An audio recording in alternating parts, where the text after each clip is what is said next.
Thanks to the support as a channel member, Curtis Rothwell. Well, once again, our hopes of getting to Wembley start right here this time. Fancy Pants joining the FA Cup in the third round. Remember when we were very excited when we reached the third round for the first time? Now we just start in the third round. Wonderful stuff. The other priority we've got for January is trying to ship out some players on loan so we can offer contract extension or at least new contracts to the players on release clauses who could leave during this month. And if they leave, that would be a disaster.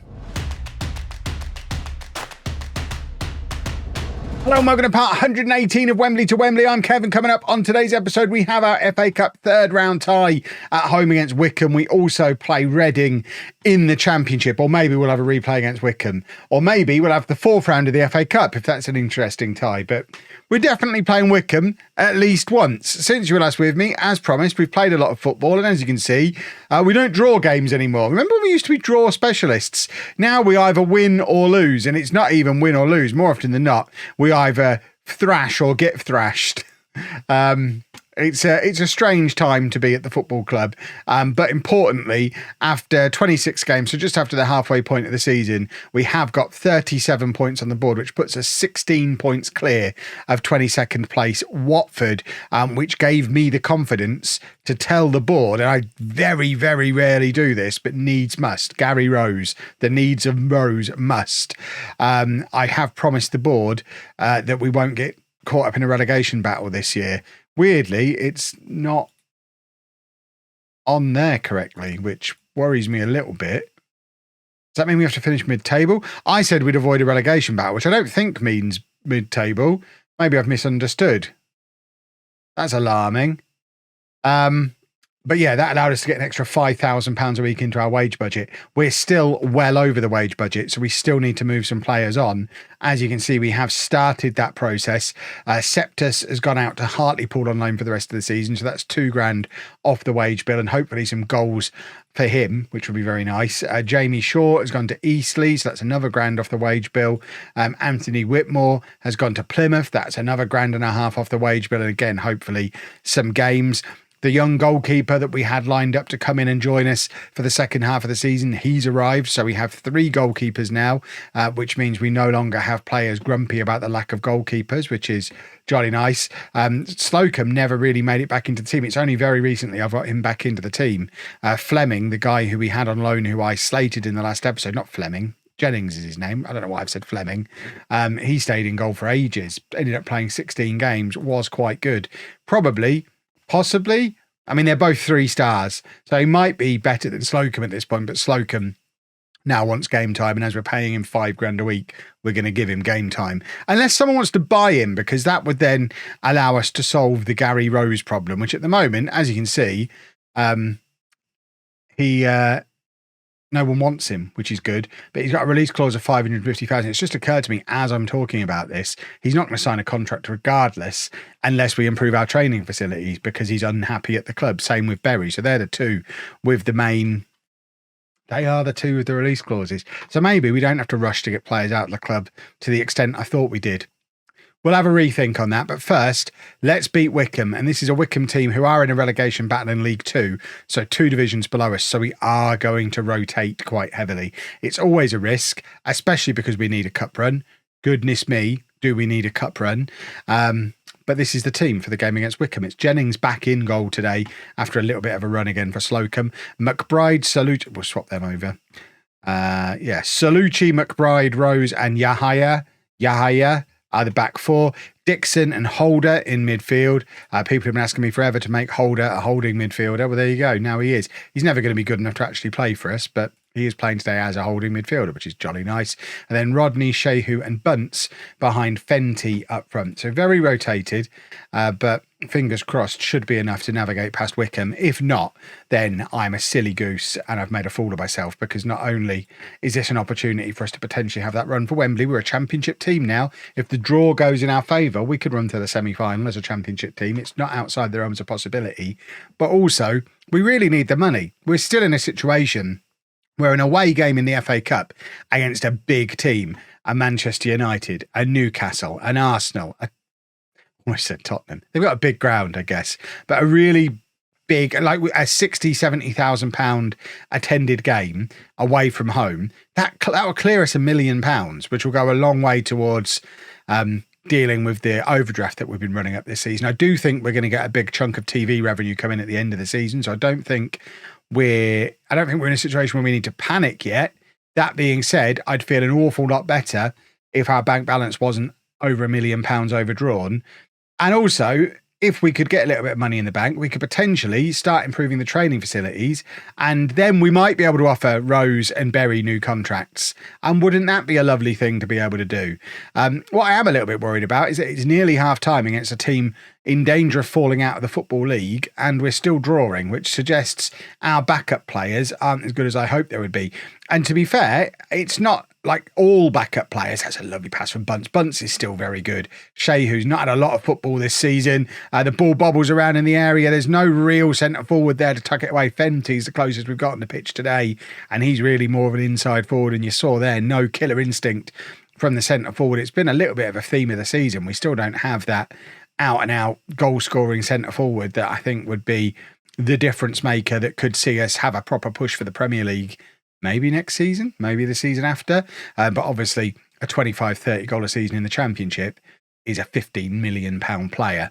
And obviously, we're a long way away from being able to get one of those. And in the meantime, more importantly, we're losing at home against Wycombe, which is absolutely not okay. I've demanded more. We've gone attacking. I'm actually going to berate because this is entirely unacceptable. And we do need to sort this out in the second half. We made this mistake in the FA Cup last year where we rotated a little bit, got too big for our boots, got a little bit complacent, but we've got a lot of fringe players here. We need to give them game time somewhere. We got knocked out of the EFL Cup so early that for some of these players, the likes of, I don't know, Bunce, even Shehu, players who've been key players for us previously, have dropped down the pecking order a little bit. This is their chance to force their way back into the first team reckoning. I don't want to just not let them ever play for us and write them off because they are still young, but this isn't good. Okay, Bunce doesn't get credited with the assist because it comes back off the post, which seems a little bit harsh. I think that probably is an assist. But Fenty this time is there for the tap-in, his third goal of the season. And I mean, it's good work from Bunce. Bunce, as youngsters go, is still probably the most promising real young player we've got at the club. He's still only 20 years old. Yes, he's fallen down the pecking order a little bit this season, but I don't think his story at Wembley FC is over. I think there's going to be the potential for him to keep working hard, force his way back into the team, and fingers crossed, become a first team regular for us again. The danger for someone like him is that we get promoted to the Premier League next year, just as he's forcing his way back into the team again. And then, of course, he gets replaced again, as he would be. He needs like 3 or 4 years of us as a Championship team to establish himself as a starter in our Championship team, a key player in our Championship team. That's the situation he needs, and it's obviously not the situation we need for the save. So, sorry, Ewan? Owen? Ian? No one knows. Right, Shehu's going to come off, and we're going to bring on young Dylan Gray. Fenty can drop down behind him. Dylan Gray is our bright, young, exciting youngster. This is his first ever game of professional football. He has been rattling in goals in some of the friendlies we've been playing at various points. So he's going to come on. Phillips is going to come on at left back as well. We signed him to be a winger. We've been training him all year to play left back. He's got 3 tackling. What more do you want from a left back? And then we're also going to take off Bunce, who is tiring and also not having had the best of games today. And I think we bring on Howard for him and do that. I think that works just fine. Let's see if we've got a winning goal. Well, okay. I thought that was Gray had come on and got injured straight away. It's not, it's Shehu.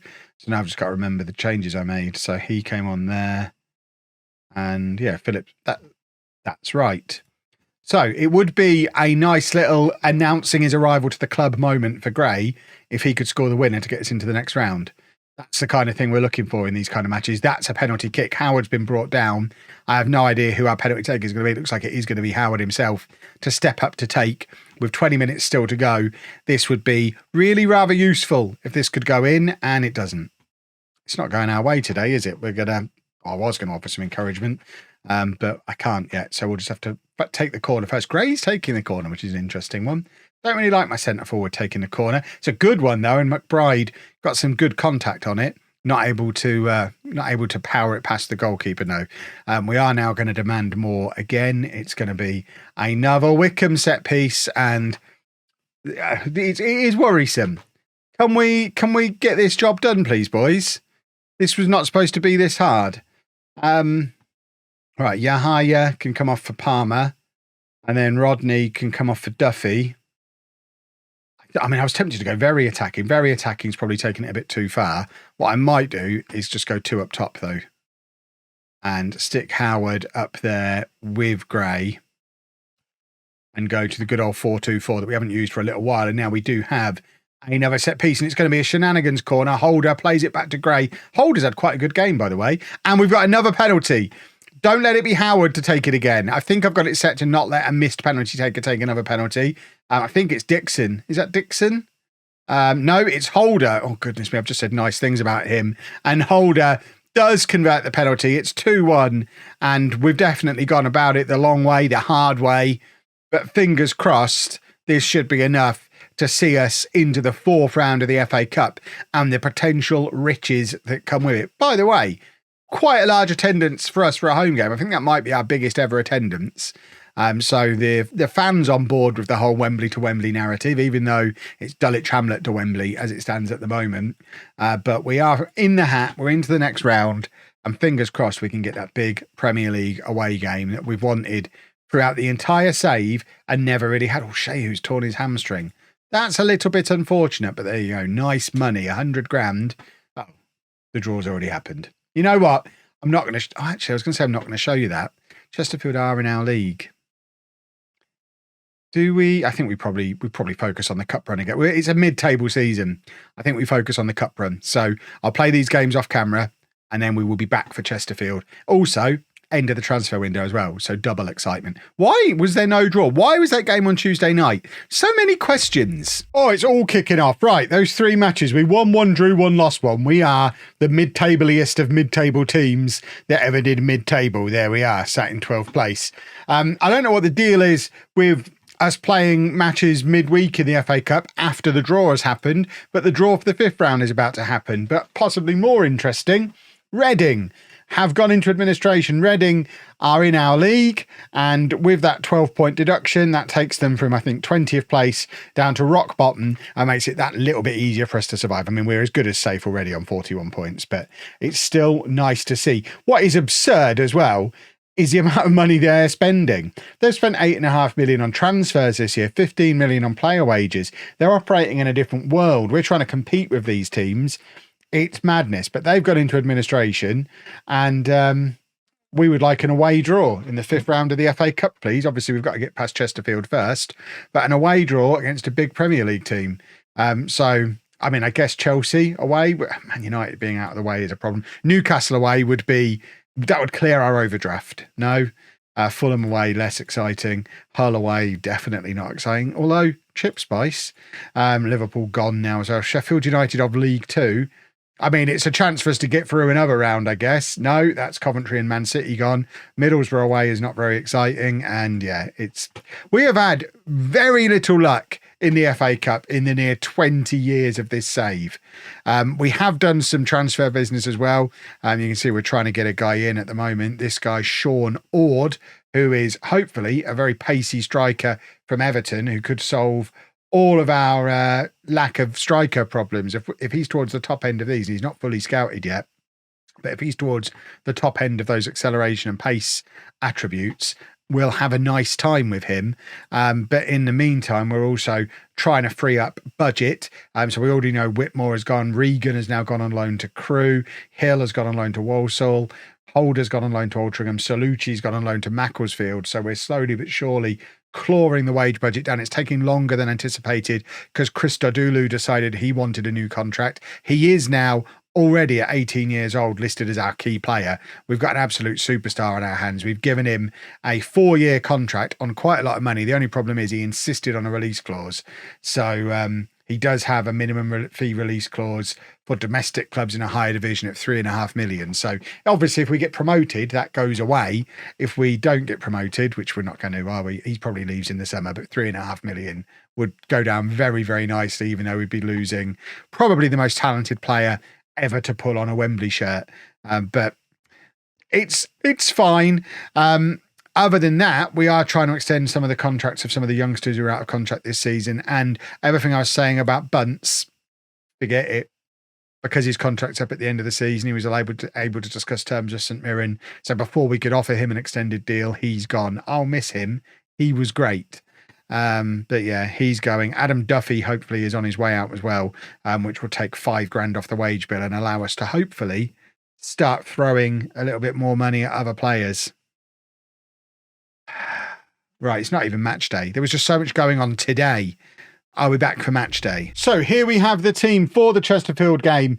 We've got Dan Berry suspended, so we're having to do our right back shenanigans with Scholes again. There are a couple more players who have left the club on loan as well. Dylan Gray and Josh Phillips both signed 1-year extensions because they were out of contract at the end of the season, then went out on loans to Aldershot and Exeter respectively. So again, getting closer and closer to being back within our wage budget for the first time in forever. But this is the team for Chesterfield. It's Slocum in goal, a back four of Scholes, McBride, Rose and Yahaya, Dixon and Chris Dodulu in midfield, Rodney, Castles and Tanjo behind Howard up front. Aside from Berry, that's our first choice 11. So those injury problems we had earlier in the season, fingers crossed, touch wood, etc., might be behind us. If I've tempted the FM gods there, then so be it. And obviously the team cohesion dynamic stuff is resolved as well because we signed a good goalkeeper. And what I actually found was the longer we kept Jennings in the team as our starting keeper with Slocum as the backup, the more players dropped off the list of who was unhappy with us having no backup goalkeeper. The moment everyone was happy, that's when Slocum came back in. I'd like to think I gamed that perfectly, but it could have just been something that would have happened anyway if Slocum had come back in. But I don't know. I feel like we short-circuited the process a little bit by effectively convincing the world that Slocum was our backup. And obviously he's good enough to be our starter. He's one of our highest paid players. Why would you do that in such an important game? Absolutely mental. That's cost us hundreds of thousands of pounds right there, that tackle. That's absolute insanity. Oh, goodness sake. Why do I bother, eh? I don't even know what to do here. We've got no left-hand side. Bunce could come on, but then we're taking off Castles. I guess we take off Castles and bring on Bunce, do we? Is that what we do?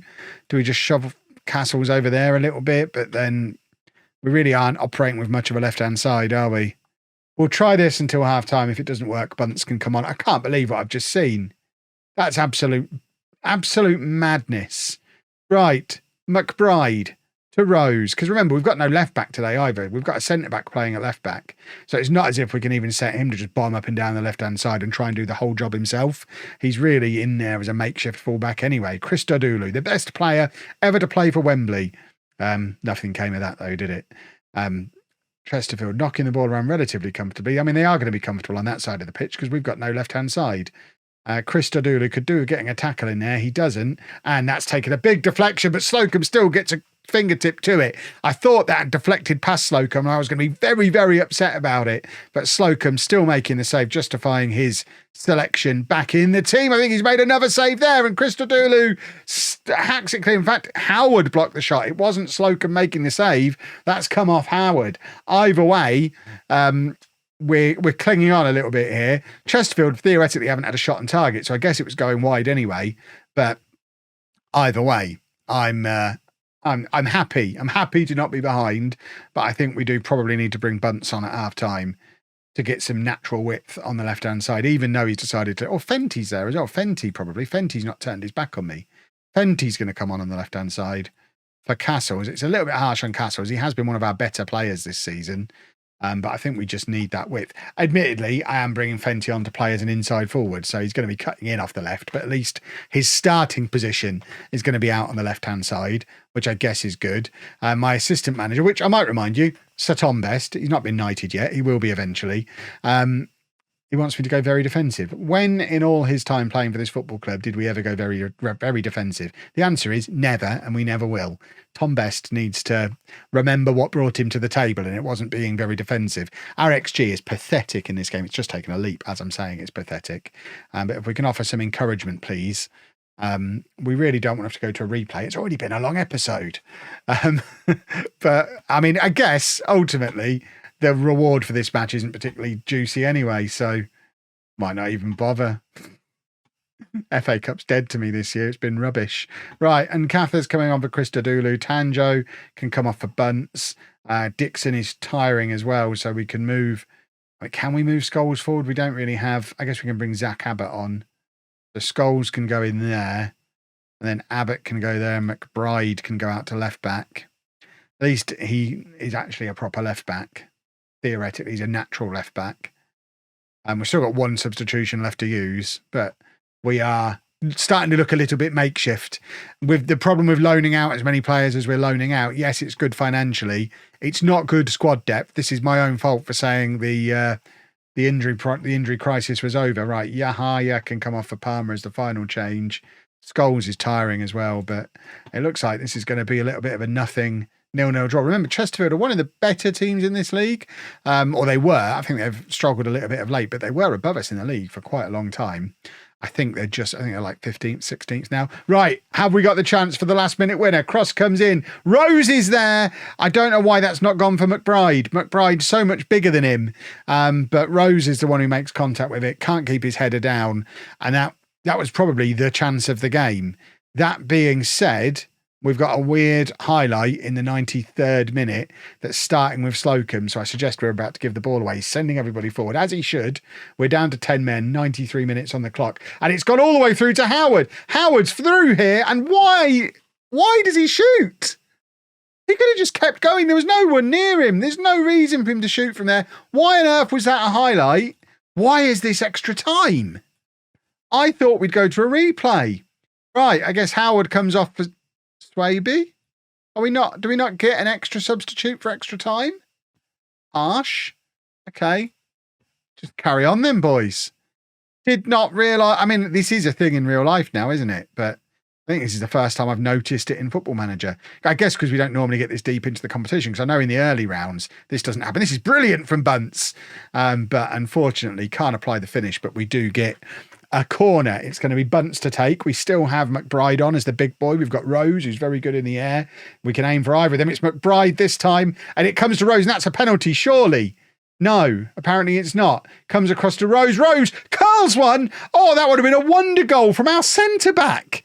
The goalkeeper fingertips to it, tips it around the post, and we've got another corner. Remember, we've been down to 10 men for over an hour at this point. We're doing phenomenally well to still be in this match. Uncather plays it back out to Howard again. Howard to Uncather. It's all the way back, and the highlight ends. We deserve to get something from this game. Howard hitting another in-swinger. McBride is there again, but can't get onto it. For a big boy, he doesn't make contact with these set pieces very often. That's cynical. He's just kicked him there, and he's got away with it as well. Oh my word, the referee's getting very lenient, and everyone's getting very desperate, and that's harsh. I mean, we've done so well for so long to stay in the game, and that is a bit of a sucker punch when we've been down to 10 men for as long as we have. We're just going to go very attacking immediately. We're going to demand more, but I think our FA Cup run is probably over here, and it's all Rodney's fault. 28 minutes getting sent off for a maniac tackle. It leaves us with so much to do. And I didn't even realise extra time was going to be a thing, but here it is. We're playing it. And despite having been the better team and down to 10 men, it looks like we are bowing out of the FA Cup here, which is a shame, but I guess allows us to focus on the league. Shall we have a push for the playoffs? We probably won't have a push for the playoffs. We might have a push for the playoffs, though. Who knows? We probably won't. I know. We probably won't. Yeah, I mean, we had nothing left in the tank. Our squad is small now, and our left winger is an idiot. What a wally. What an absolute wally. Right, one of two things will happen in the next episode. Either we'll win the next 3 or 4 matches, so we'll come back in here because we're in a playoff push. The more likely scenario, we continue bobbing around between 10th and 16th, and I just come back for the end of the season because it's a mid-table season, and you don't need to see me win some, draw some, lose some. So we'll judge it from there, boys and girls. But if you've enjoyed that, please make sure you leave a nice big thumbs up on there for me. Subscribe to the channel for daily Football Manager videos, and thank you very much for watching.